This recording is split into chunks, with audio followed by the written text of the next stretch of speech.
In the pantheon of horror, there exists a hierarchy of terrors. At the bottom dwell the mindless creatures, zombies that shamble, vampires that feed on instinct, serial killers driven by rage and childhood trauma. But at the apex, in a realm all his own, stands Dr. Hannibal Lecter. He doesn't belong to the same category as those other monsters. He transcends them, because unlike the beasts that hunt in darkness, Lecter operates in the light. He walks among us wearing a mask so perfect, so meticulously crafted, that by the time you realize what's beneath it, you're already on his menu. What makes a monster? Is it the body count? The brutality of the axe? Or is it something far more insidious, something that whispers in the spaces between words, that lurks behind polite smiles and cultured conversations? Hannibal Lecter forces us to confront the most terrifying possibility, that true evil doesn't announce itself with blood-stained hands and wild eyes. Instead, it arrives in a bespoke suit, speaking multiple languages, discussing Renaissance art, and offering you a glass of wine that pairs exquisitely with the meal you don't yet know you're about to become.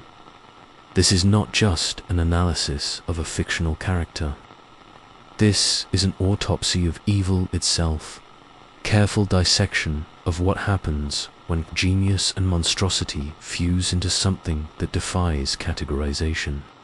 So settle in, lock your doors, and prepare yourself.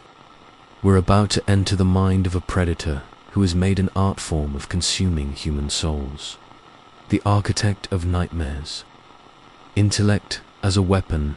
Let's begin with the most seductive and dangerous aspect of Hannibal Lecter, his mind.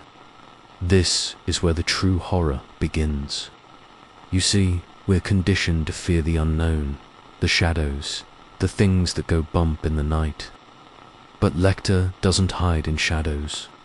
He operates in full view, using his intellect not as a tool for understanding or healing, but as a precision instrument for manipulation and control. Consider the chilling reality. Dr. Lecter is a psychiatrist. He holds a medical degree. He spent years studying the human psyche, learning every vulnerability, every fear, every secret pathway into the soul. But instead of using this knowledge to help people, he weaponized it. Imagine going to a surgeon, lying on the operating table, only to realize too late that they're not there to heal you, they're there to vivisect you. Not your body, but your mind, your sense of self. His intelligence operates on multiple levels simultaneously. While speaking with you, he's cataloging your micro-expressions, the cadence of your speech, the words you choose and the ones you avoid. He's building a complete psychological profile in real time, identifying your weaknesses, your desires, your traumas, and all the while he's charming you, making you feel seen, making you feel special. This is the horror of predatory intelligence.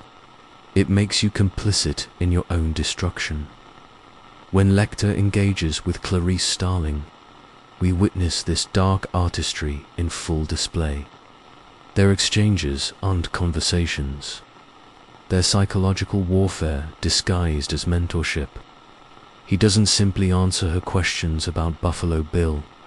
No, that would be too crude, too simple. Instead, he creates a twisted economy where the currency is pain. Your trauma for my insight. Your darkest memories for my knowledge.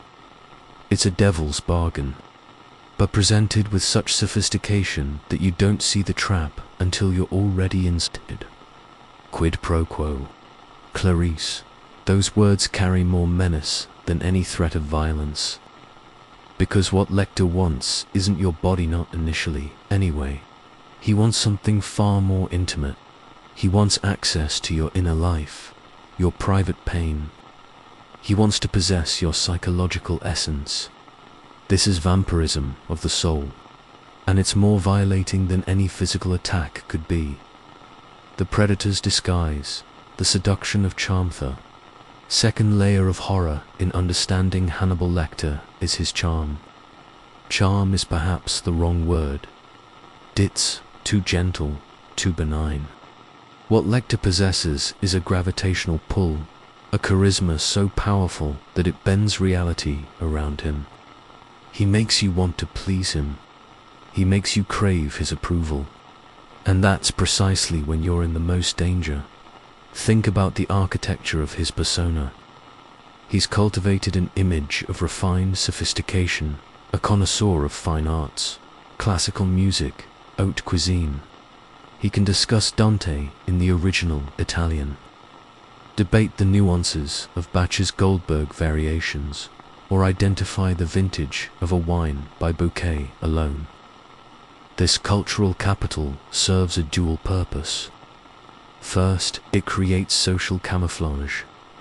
Who would suspect that someone so cultured, so refined, could be capable of such atrocities? Serial killers are supposed to be the unwashed failures of society, not Renaissance men.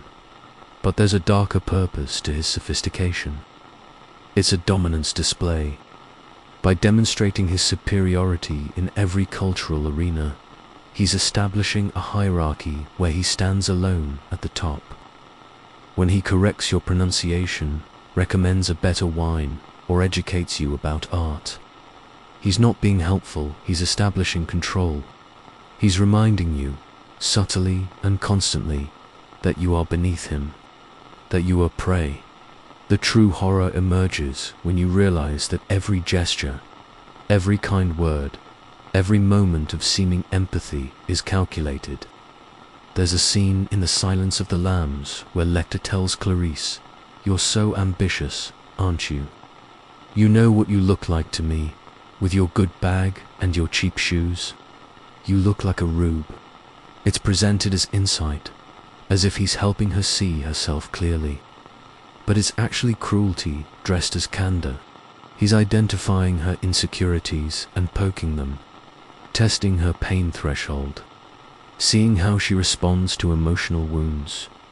This is the methodology of a predator who has evolved beyond physical hunting. Lecter has refined his approach over decades, perhaps centuries, if we consider him as an archetypal figure. He understands that true power comes not from breaking someone's body, but from infiltrating their mind. Once he's inside your head, you can't evict him. His voice becomes part of your internal dialogue. His judgments echo in your thoughts. He's colonized your consciousness, and you're no longer entirely yourself. The God complex, a self-made morality. Now we descend deeper into the darkness, to the core of Lecter's pathology, his God complex. This is where the horror transcends the merely psychological and enters the realm of the existential. Because Hannibal Lecter doesn't just think he's smarter than you, he genuinely believes. He exists on a different plane of existence, operating under a moral framework that supersedes human law, human ethics, human empathy. Listen to how he justifies his actions. He doesn't kill out of anger or sexual compulsion like lesser killers. No, he kills as a form of curation. He sees himself as an arbiter of taste, not just in food and wine, but in human existence itself. Those he kills are, in his view, free-range rude, people who have committed some breach of etiquette, some failure of aesthetic sensibility. A census taker who was rude to him, a musician who played poorly, people who are, in his estimation, unworthy of the precious gift of life. This is horror on a cosmic scale, because what Lecter has done is create a private universe where he is God, judge, and executioner. He's not insane in the traditional sense. He knows right from wrong by societal standards. He simply doesn't accept those standards as binding upon him. It's the ultimate narcissism, the ultimate solipsism. Other people aren't real to him in the way that he is real to himself. They're non-player characters in his personal narrative, existing only to serve his needs or offend his sensibilities. Consider the implications. If you encountered Hannibal Lecter, no amount of pleading, reasoning, or appealing to his humanity would save you, because he doesn't see you as human in the same way he's human. You're more akin to livestock that happens to speak. If you're lucky, if you possess some quality he finds interesting in tenacity, good breeding, you might be spared, not out of mercy, but because you've earned the status of being his entertainment rather than his meal. His pulse never rises above 85, even during acts of extreme violence. Let that sink in. Medical science tells us that heart rate increases during stress, fear, or exertion, but Lecter maintains the vital signs of someone reading a book while committing acts that would send normal people into cardiac overdrive. This isn't just cold-blooded. It's evidence that he experiences murder differently than humans experience anything. To him, it's not a violation of the ultimate taboo, it's an artistic expression, a meditation, perhaps even a spiritual practice, the artist of atrocity. Murder as performance art. We must now examine the aesthetics of Lecter's violence, because this is where his particular brand of horror becomes most visceral. He doesn't just kill, he composes death. Each murder is a carefully orchestrated performance with multiple audiences, his victims, those who discover the bodies, law enforcement, and most importantly, himself. Look at his escape from the cage in Memphis. It wasn't just a breakout hit, it was a magnum opus. He manipulated the guards through their own weaknesses, using their egos into a gallery of gore. The image of one guard strung up, eviscerated arm to escape. This was making a statement. What kind of artist creates from human flesh? This is where Lecter becomes most alien, most incomprehensible. Because while we can understand revenge or psychological damage, Lecter's motivation is pure self-expression. He kills because the act of killing satisfies some deep aesthetic need within him. The rude must be punished, not because rudeness is immoral, but because it offends his refined sensibilities. His culinary practices represent the ultimate fusion of his various pathologies. By consuming his victims, he's performing multiple acts simultaneously. It's the ultimate form of domination, reducing a person to sustenance. It's a transgression of the deepest human taboo, which appeals to his sense of being beyond aesthetic experience. He's not just eating people, he's preparing them with skill and artistry, pairing them with the finest wines, serving them to unsuspecting guests of violation involved. Not only does he kill you, but he transforms your very essence into a social event. Your death becomes his dinner party. Your flesh becomes a conversation piece.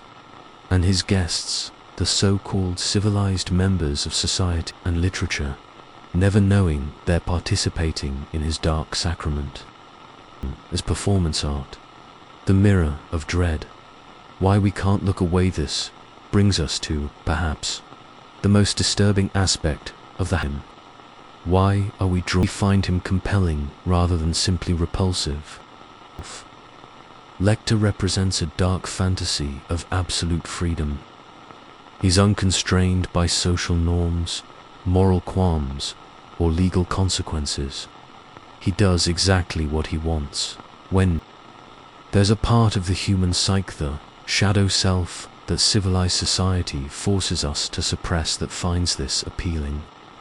Not the murder and cannibalism specifically, but the idea of living entirely according to one's own will. Damn the consequences. Moreover, Lecter offers a seductive form of validation. When he speaks to Clarice, when he offers his insights, there's a twisted intimacy to it. He sees her. He understands her. Yes, it's predatory and manipulative, but it's also attention from someone who is undeniably brilliant. In a world where most of us feel unseen and misunderstood, the idea of being truly perceived by a monster holds a dangerous allure. This is the genius of Thomas Harris's creation. He didn't make Lecter simply evil. He made him charismatic, intelligent, and in his own warped way, honest. Lecter doesn't pretend to be something he's not. He's upfront about being a monster. He just makes monstrosity seem sophisticated. And there's something refreshing in a world full of hypocrisy and hidden agendas, about someone who is genuinely authentic, even if their authentic self is a cannibal psychiatrist. But we must be careful here. Our fascination shouldn't blind us to the fundamental horror of what Lecter represents. He's a warning, not a role model.